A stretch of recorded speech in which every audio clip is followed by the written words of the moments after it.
Hello guys, आज हामी साथीहरूको विशेष प्रोग्राम के थियो भन्दा खोलामा गएर माछा मारेर खाने।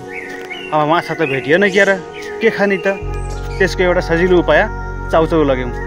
जसरी भए पनि वनवास गरेर मोज मस्ती गर्ने रमाइलो गर्ने भन्ने हाम्रो घरबाट एउटा उद्देश्य थियो।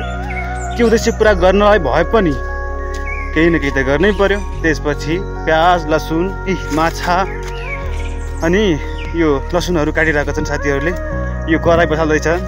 कराई पनि अलिकति कालो छ। कालो भयो के भयो, जङ्गलमा पकाएर खाएको क्यारे। अनि आगो बल्दैछ। यो सबै रेडी भइसकेको छ। माछा पड्किरहेको छ।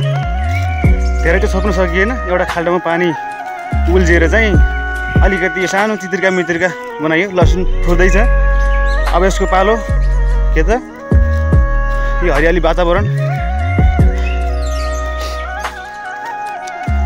अनि लसुन रातो भइसकेको छ। प्याज आयो अनि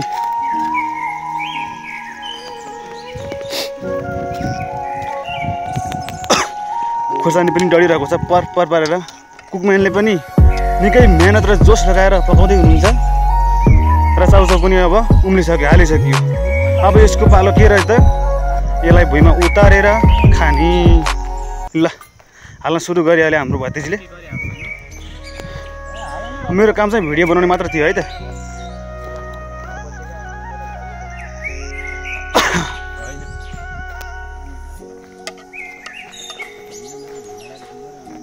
हेर्दै पनि कस्तो खाम लाग्ने चाउचाउ पो बनेछ त।